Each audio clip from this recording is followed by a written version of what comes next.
This was originally posited to be a Season 1 episode. In fact, there was also another thing they were going to do, which, personally, I would have liked. You remember Sito Jaxa? I may be saying her name wrong. I haven't seen that episode in a while. She's the Bajoran woman from Lower Decks, and also the First Duty. One of the original ideas was to go ahead and have her be the person who was finally being rescued from the Cardassian war camp, and, her acclimating back to real life, because that would be really horrible, wouldn't it? Instead, they decided to go with O'Brien, because they like to punish O'Brien. Let me go and admit something. I don't like that. See, I kind of get the reasoning.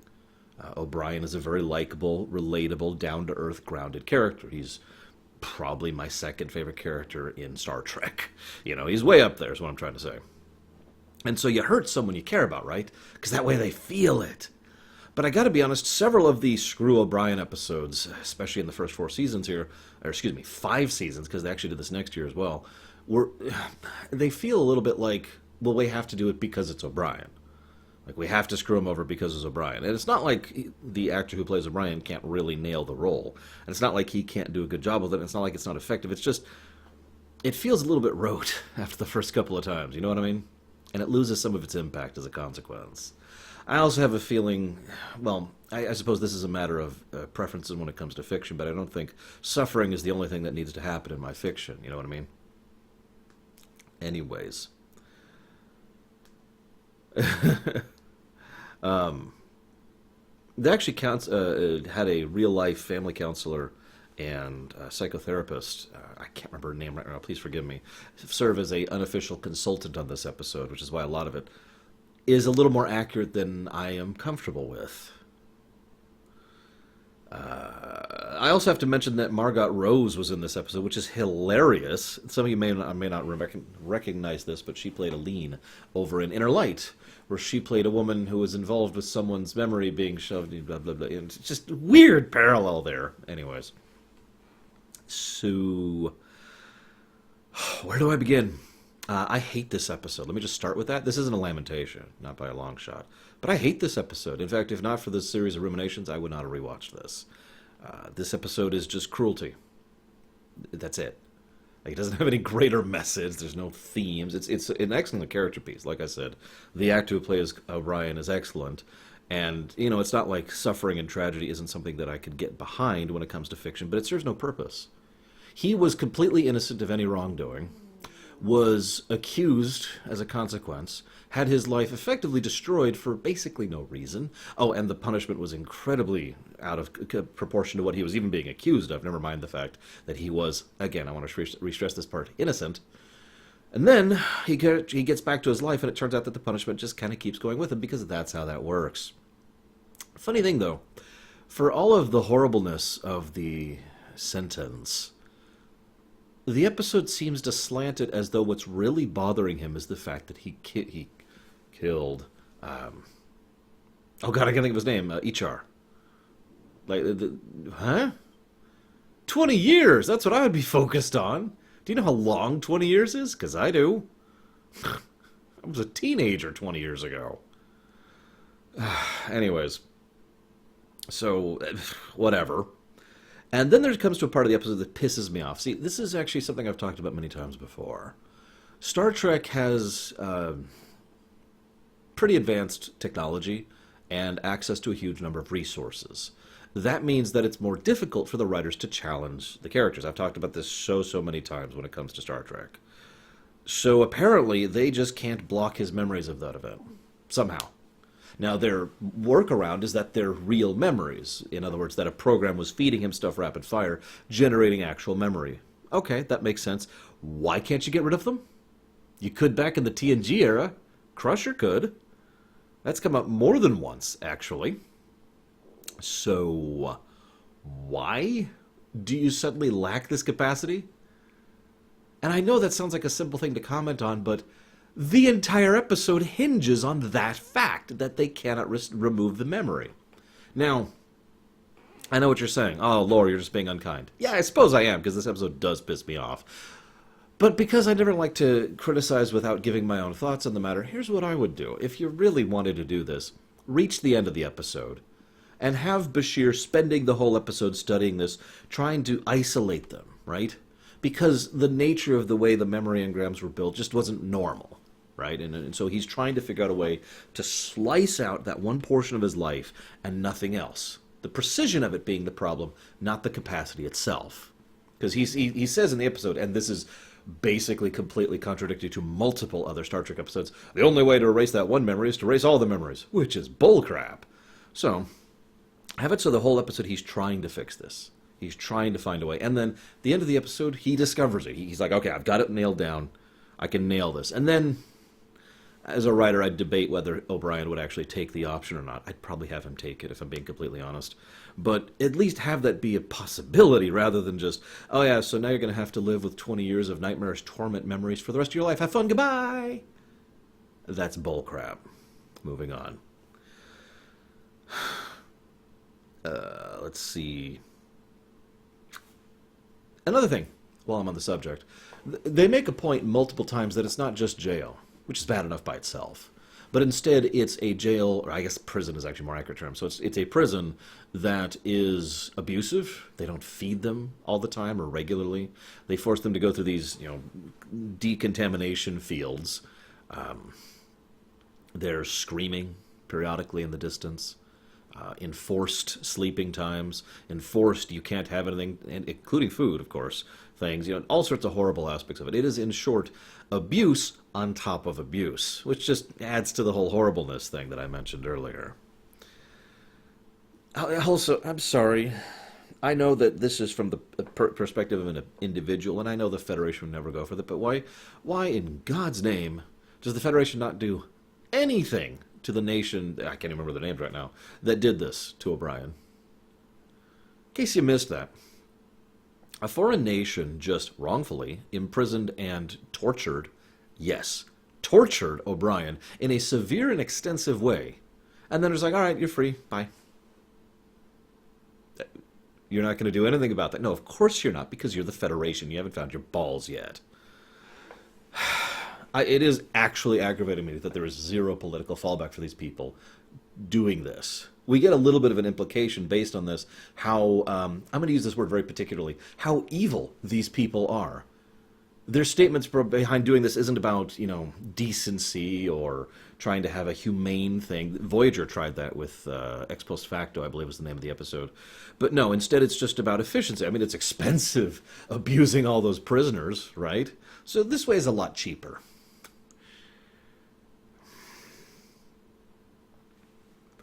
O'Brien tries to set aside some food automatically. He doesn't even really think about he's doing it. He tries to sleep on the floor. Doesn't really remember how to play darts. He gets aggressive over little things. Very on edge. He focuses almost completely on his work. These are the parts of the episode I like, because they show that O'Brien is dealing with post-traumatic stress. Now, PTSD is something that I've heard a lot of people joke of, and every time I see that I want to smack them. Because PTSD is an extremely real, extremely serious problem. And the more serious the tragedy, the more serious the PTSD. And what O'Brien just went through is nightmarish. I can barely even comprehend what he went through. 20 years. And so, I like their presentation of someone who is trying to recover from that. Another reason I kind of wish it was, Cedar Jackson instead of O'Brien, but I digress. And he just tries to focus on his work. That makes sense, right? It's something you know, something you're good at, it's something you understand, it's something normal, something patterned, something you can cling to and just kind of try to shove the rest of that away. It makes sense, right? Just burying yourself in your work in order to try and avoid it. And what's funny is, of course, everyone sees that for, self-destructive behavior, which is a debatable point, admittedly, in real-life psychology. But they insist, no, you need to be doing something other than just coming into your job every day. And so everyone's like, okay. And then O'Brien gets really pissed off at Bashir, who pretty much pushed for this. One thing I really do like about the episode is Bashir. I mean, I actually like several things about this episode, but Bashir is pretty much exactly what he should be. It probably helps that Sivig himself was actually directing this episode, but he portrays someone who is sufficiently understanding of the fact that he does not understand, and that's important. It is too easy in real life, but especially in fiction, for someone to be like, oh, I know you went through something horrible. No, you don't. That's the point. You didn't go through something horrible. You have imagination. Real life is so much worse than imagination. And so Bashir, accurately, gets across the idea of someone that's just trying to help. I didn't go through that. I didn't endure that. I did not live through that hell. I cannot understand what you're going through. I don't care. I'm your friend, and I'm here to help you. And I love that presentation. There's a simple finality to the way he does it. And he never loses that same tone of concern, but also quiet calm. I just raised my voice, but he doesn't. He just lays it out very bluntly and very flatly. But O'Brien's response kind of gets across all that it needs to. Your friend died in that cell. So then the episode kind of makes it, like I said, kind of starts to slant it more about the fact that he's freaking out over killing the guy. Now that bothered me because, again, 20 years is plenty horrible enough, but then I started thinking about how incredibly messed up this was. And I've decided, anybody opposed to this? I've decided that we should go extinguish that species from the face of Star Trek. All in favor? Because see, here's what they did. Pay attention to this. You have been accused of espionage. We have found you guilty immediately, even though there's zero evidence whatsoever that you're actually guilty of it, and we know with total certainty that he's not guilty of it. And so we've decided to put you into this memory thing, against the will of anybody involved in this mission. And once we do so, we're going to put you through a simulation. Now, at the beginning of the episode, they mention you've been in here for 20 cycles. The standard is 15, so you're free to go. Why the wait? We also notice that they have been deliberately cruel throughout it. Little food, horrible living circumstances, one person right there. The person didn't have to be in the cell for that. He was, in fact, someone helping him to endure his sanity throughout this ordeal, right? Why have the person there? The answer is so obvious. They wanted O'Brien to kill him. He didn't, for a really long time. Longer than expected. Now, we're entering the realm of theory, but based on the evidence, I say with total certainty that the intent was not to keep him in there for 20 years. The intent was to keep him in here until he dissolved and killed, and that was the punishment. You'll notice that after he finally does, he is let out very shortly thereafter. Within a week or two, he himself says. And that they started feeding him immediately after the killing.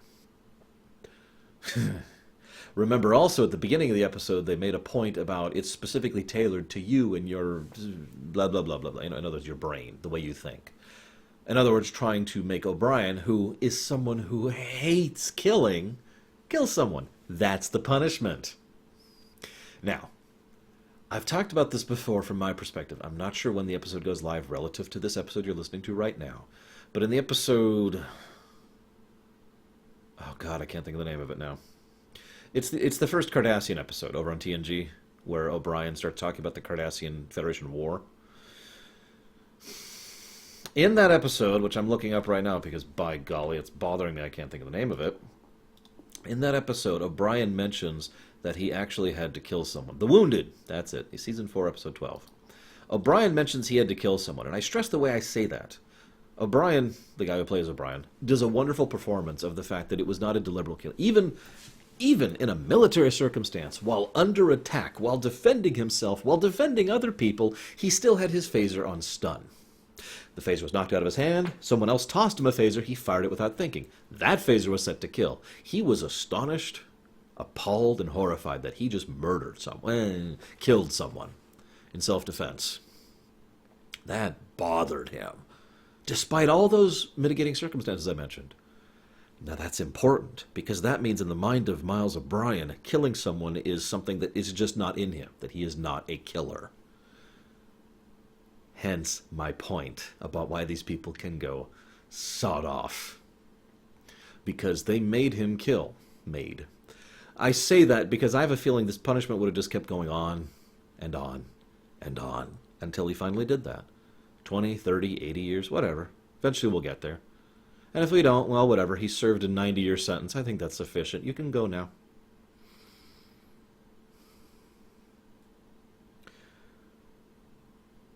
The climax of the episode has him lose his temper briefly at Molly. Now, in the interest of total honesty, yes, Molly was being a little bit bratty, but obviously that doesn't justify it. No, it doesn't. And the episode doesn't even try to take that stance. Why would it? I can't even debate. I can't imagine what's going through O'Brien's mind that he was so gone that he nearly struck out at his daughter. I can't envision that. I have no frame of reference for that. That's a horrible thought. That's beyond horrible. And it's so obvious why the first thing he does is he wanders off, grabs a pipe, and just starts smashing over cargo containers, right? Venting. The need to do. And then he sees a phaser display. And, I gotta be honest, I'm a little surprised he didn't do that earlier. I would have. I wouldn't have even hesitated. Quick, painless, disintegrated, gone, nothing left. And Miles makes it very clear, this is not for himself. It's for everyone else. I'm no longer a good friend. I'm no longer a good chief. I'm no longer a good husband. And I'm no longer a good father. What's the point?